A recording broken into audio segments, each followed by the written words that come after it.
Are you artistic? Just look at this painting.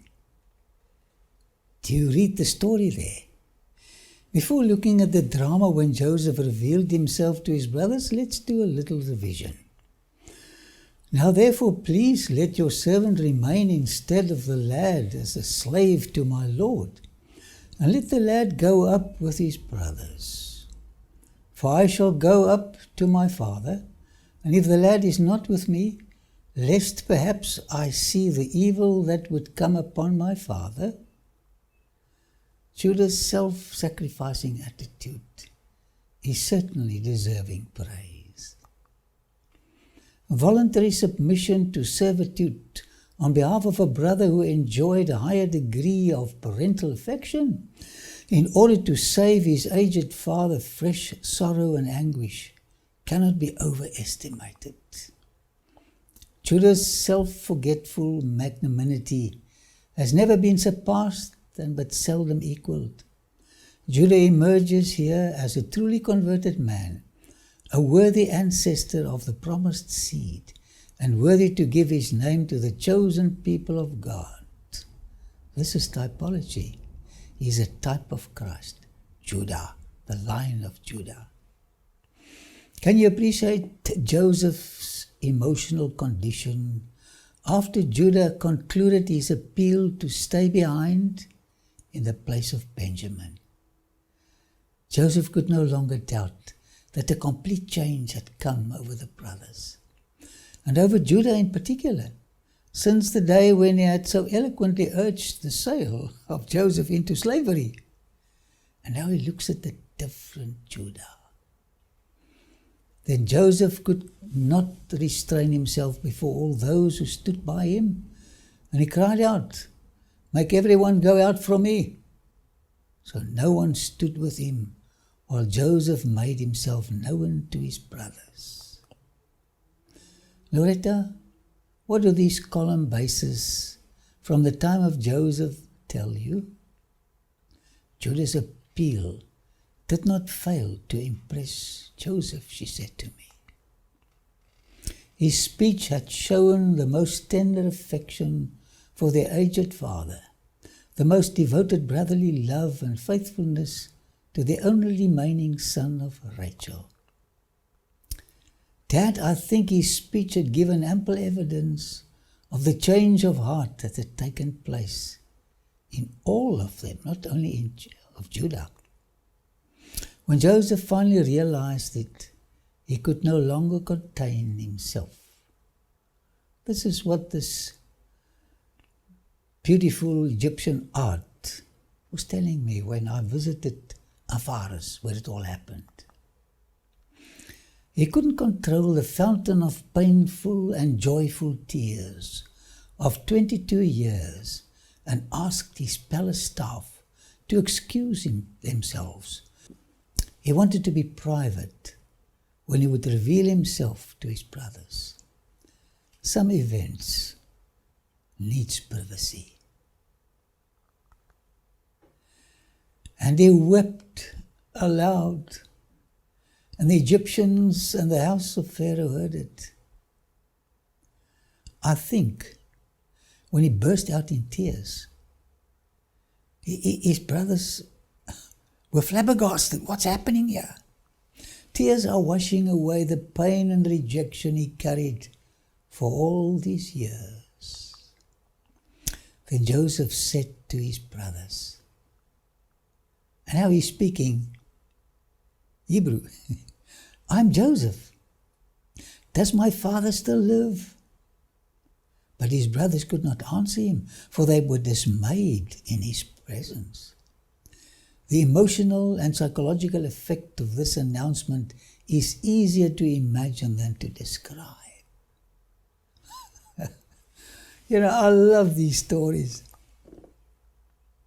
Until this moment, Joseph had been known to his brothers as Zaphnath Paneah, a ruler who spoke to them through an interpreter.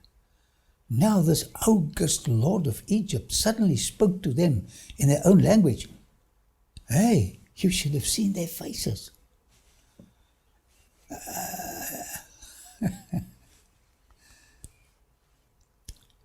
The voice and the likeness of their long-lost brother Joseph rushed upon the minds at the sound of the familiar name and filled them with amazement, but also apprehension. Can you see the new expressions that suddenly appear on their faces? You know, when I visit these sites, I relive the story. Here at Afaras, where it all happened, I thought, perhaps Joseph was impelled to ask, does my father still live? So abruptly, so quickly after seeing the shock in their faces. So he said, it's my father, I'm Joseph. Now he no longer refers to Jacob as the old man of whom you speak, but as his own dear beloved and revered and precious father. Can you hear the sound when he mentions the name, my father? This is great. They were dismayed in his presence. In other words, they trembled, they were troubled, alarmed and agitated. This new turn in events was too much. The men were speechless. They were terrified not only because of Joseph's greatness, but by the recollection of their former crime against him. Chaps, we're in trouble. They said to one another. Loretta says, at this stage they did not yet fear human punishment because nobody knew about what happened, so nobody could persecute them. Dad, I think they thought Joseph was going to punish them immediately for what they did to him here at the well of Dothan where I'm sitting right now. And you know, when I visited this well, the story came back to me. Can you see him being sold? Rejected. Rejection is so painful. And Joseph said to his brothers, he's a great man. Please come near to me. He's weeping. He's inviting them to come near to him. So they came near. I think they were trembling. Then he said, he repeats it, I'm Joseph, your brother, whom you sold into Egypt. Joseph is a type of another Joseph, Jesus Christ, who was also sold by his brothers. But now, do not therefore be grieved or angry with yourselves, because you sold me here. And then this wonderful thought, for God sent me before you to preserve life. You know, maybe you were rejected, cast away. And God is trying to use this situation to save lives.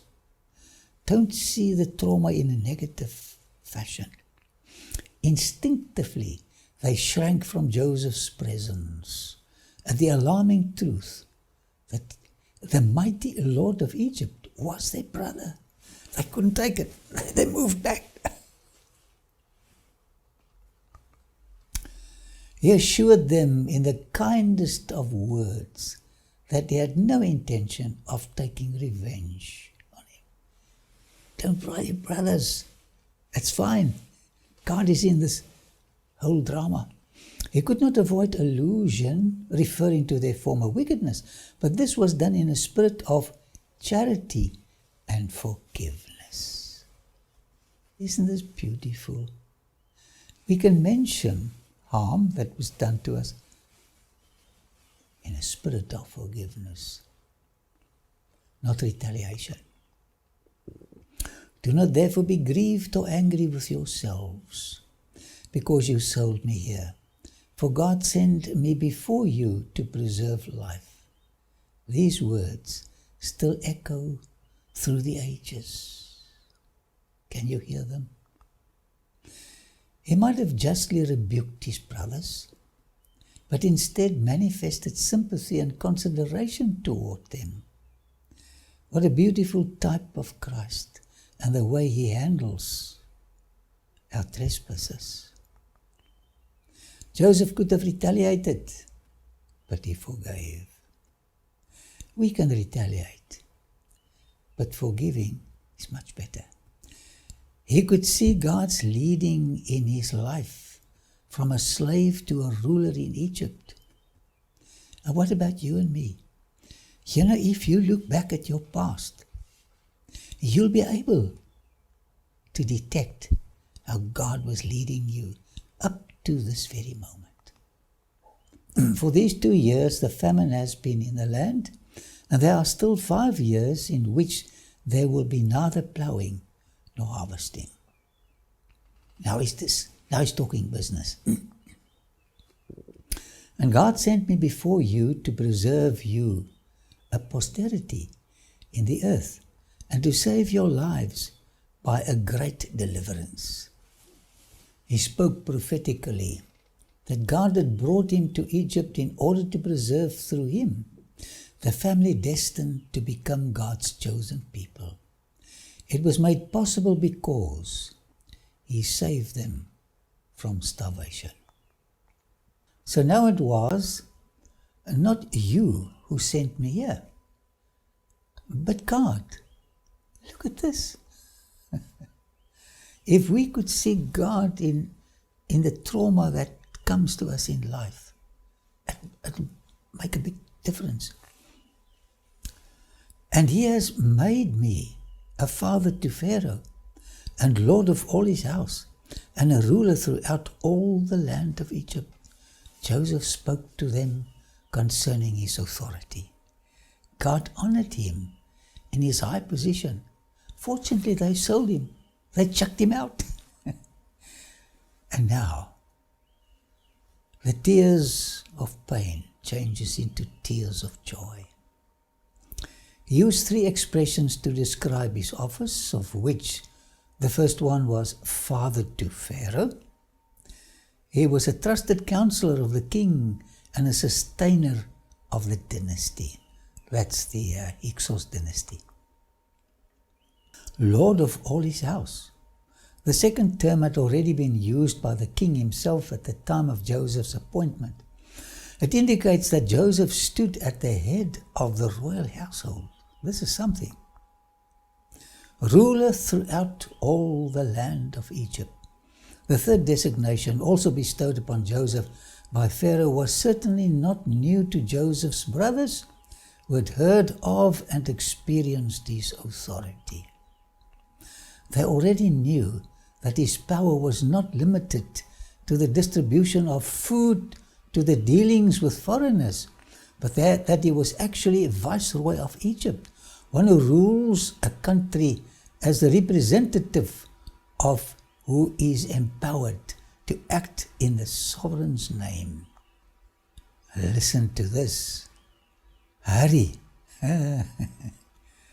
my brothers, hurry, and go up to my father and say to him, thus says your son Joseph, God has made me Lord of all Egypt. Come down to me, do not tarry. Hurry, do not tarry. You shall dwell in the land of Goshen, and you shall be near to me. Beautiful echoes of salvation, and you shall be near to me. You and your children, your children's children, your flocks and your herds, and all that you have. There I will provide for you, lest you and your household and all that you have come to poverty, for there are still 5 years of famine. This is the gospel. This is what Jesus is doing to us, inviting us to him. No poverty when we come to him. You can see for yourselves, and so can my brother Benjamin, that it is really I who am speaking to you. Brothers, you're not dreaming. This is reality. Although Joseph had now spoken for a while, his brothers were still flabbergasted. To convince them of the reality of the whole affair, Joseph was obliged to illustrate that they could see for themselves that what he said was true. Only when Joseph embraced his brothers and kissed them was the spell broken. Now that he gained control over their emotions and were able to talk with him, he revealed himself in the role of a loving brother and not of an offended judge. His kisses and tears had given them assurance of complete forgiveness. Has somebody forgiven you? It is so sweet. A truth that words could not have expressed so well. Only then did they dare to speak, after the kisses and the embrace. This is how we should treat our enemies. So you shall tell my father of all my glory in Egypt and of all that you have seen, and you shall hurry and bring my father down here. Like Joseph, we all want our parents to be proud of us. And he fell upon his brother Benjamin's neck. He was the last one to get an embrace. And wept. And Benjamin wept upon his neck. Do you get the picture? It's so beautiful. Instead of being jailed or executed, they all receive embraces and kisses. What a beautiful definition of God's plan to save sinners. You know what you do? Convey a message. The other day I got a gift from two precious friends of mine. It was a great gift. And I said to them, you know what? What you're doing, I can see God's love. You are exhibiting God's love. When we appreciate God's forgiveness, we will also do what the brothers of Joseph did. We will have the boldness to speak to our dear heavenly Joseph. Are you intimidated by God's greatness? On Calvary, he embraced you, my friend. You can speak to him freely. Now the report of it was heard in Pharaoh's house, saying, Joseph's brothers have come. So it pleased Pharaoh and his servants well. Joseph had the authority to invite his family, but he felt it was proper to seek and receive Pharaoh's personal approval. Follow the protocol. I love the story of Joseph. I want to be like him. No one could say that Joseph had in any way taken personal advantage of the power and authority entrusted to him. Joseph's administrative ability, demonstrated now for 9 years, had pleased the king and the other statesmen of Egypt. His bona fide spoke loud. They were delighted to have Joseph's relatives make their home in Egypt. To Pharaoh, it was an opportunity to show his gratitude. What a beautiful relationship between Pharaoh and Joseph. What can we learn from the life of Joseph? It is so important to read the biographies of people from the Bible. And Pharaoh said to Joseph, say to your brothers, do this, load your animals and depart. Go to the land of Canaan. Bring your father and your households and come to me. I will give you the best of the land of Egypt, and you will eat the fat of the land. You are paupers, but you will live as millionaires here. Now you are commanded, do this. Take carts out of the land of Egypt for your little ones and your wives. Bring your father and come. Before the arrival of the Hyksos, horses and wagons were unknown. Just another confirmation, by the way, of the authenticity of the Bible. Also, do not be concerned about your goods, for the best of all the land of Egypt is yours. Isn't this kind of Pharaoh? He was going to take them to the best furniture shop and pay the bill. Joseph had asked his brothers to come with all their possessions. You know, you like some of your possessions. You just can't leave them behind. Pharaoh, in contrast, invited them to leave all their household furniture behind and accept the bounties of Egypt, in token of his gratitude for what Joseph had done for the country of his adoption. Then the sons of Israel did so, and Joseph gave them carts, according to the command of Pharaoh, and he gave them provisions for the journey. For the first time, these brothers had the joy of riding on brand new wagons, royal ones, Mercedes-Benzes and Ferraris, Jaguars. What else did Joseph do to improve his status? He gave to all of them, to each man, changes of garments. But to Benjamin he gave 300 pieces of silver and 5 changes of garments.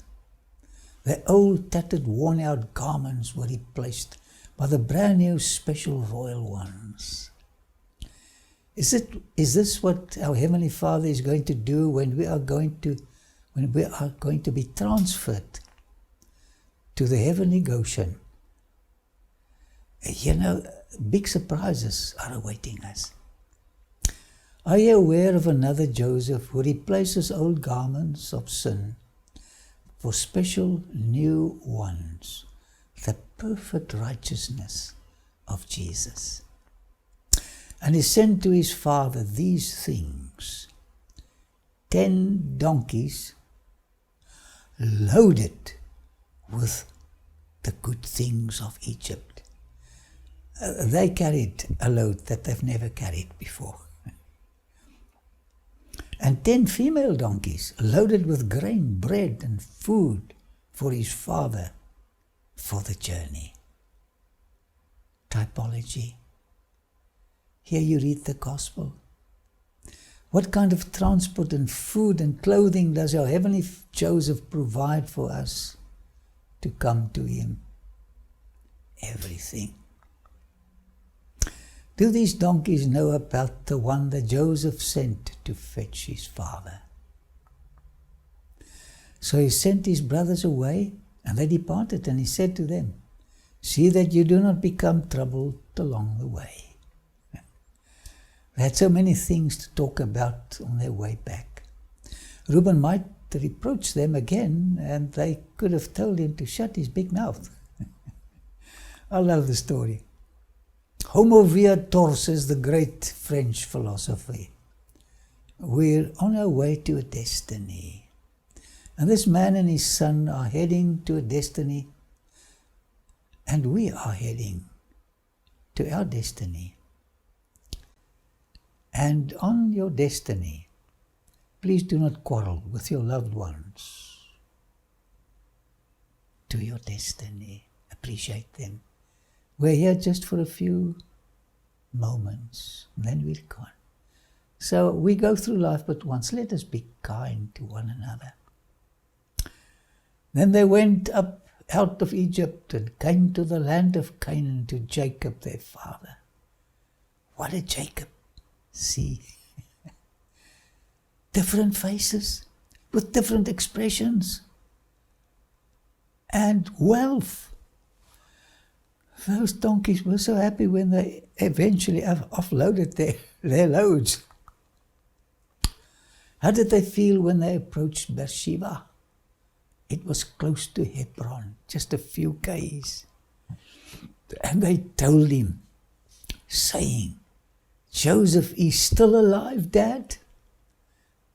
But Dad, you know what? And he's governor over all the land of Egypt. 22 years before, when his sons told him about Joseph's supposed death, Joseph believed his lies. Do you think he's going to believe them now? Now that they are coming to tell him the truth, Joseph would not believe it at all. "No, I don't believe it." And they told him, saying, "Joseph is still alive, and he is governor of over all the land of Egypt." And Jacob's heart stood still because he did not believe them. Suppose they gave him salvolatile or some kind of relaxing medicine. What kind of confession was expected from them? First of all, they told Joseph is dead, and now they say he's alive. So the poor old man was confused for a few minutes. And Jacob's heart stood still because he did not believe them. Have your spirits been so crushed